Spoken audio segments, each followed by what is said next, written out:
Magandang araw Luzon, Visayas, Mindanao at sa buong mundo. Ngayon po ay araw ng Biyernes, ika-29 ng Marso, taong kasalukuyan. Ako po ang inyong lingkod, Rafi Tangon. Milyong salamat po sa Diyos sa panibagong araw na ating nasilayan. Ako naman po, si Angelique Guevara, maghahatid sa inyo ng maiinit na balita sa hanay ng mga kabataan. Para sa balitang walang pinapanigan, kundi pawang kabutihan at katotohanan.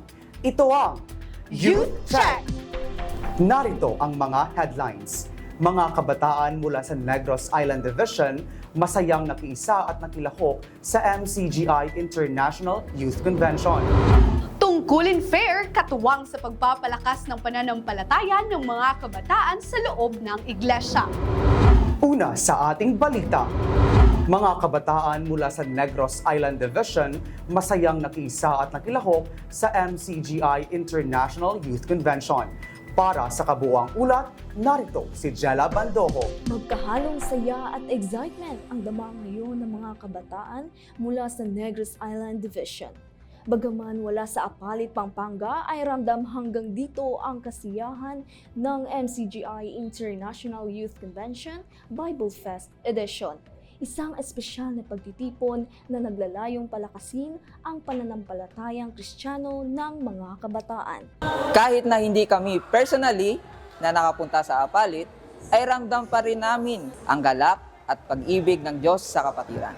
Malayo man ang kani-kanilang mga lugar mula sa venue, ay hindi ito naging hadlang upang makapunta, sumuporta at makabahagi sa gawaing ukol sa Diyos.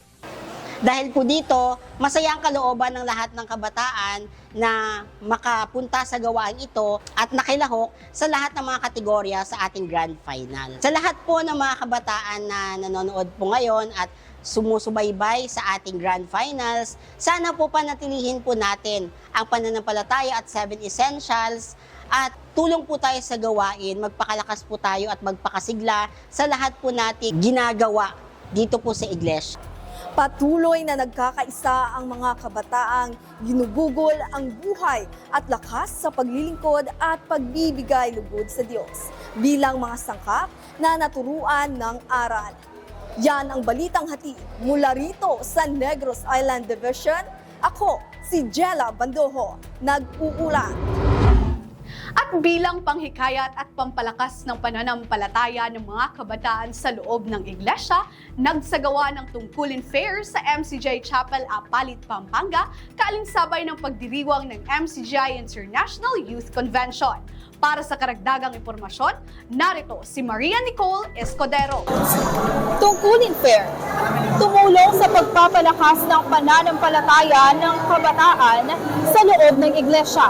Isinagawa ang isang espesyal na kaganapan kasabay sa pagdaraos ng MCGI International Youth Convention.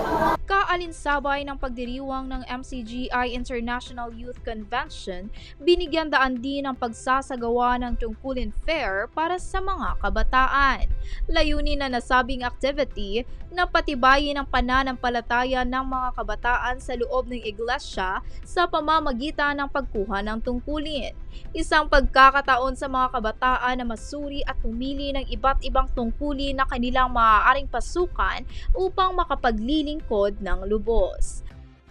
Yung tungkulin, isang paraan yan para tayo ay tumibay, mas ma-involve sa gawain sa iglesia at higit sa lahat, makagawa ng mas lalo pang kabanalan sa kapatid at sa kapwa-tao. Ang ilan sa mga tungkuling inaalok sa tungkulin fair ay ang Teatro Kristiyano, Guest Coordinators, News and Rescue, DRRT, MCGI Productions, Music Ministry, Symphony Orchestra at ang Servants Ministry. Tulad nga ng turo sa atin, ang tungkulin ay buhay.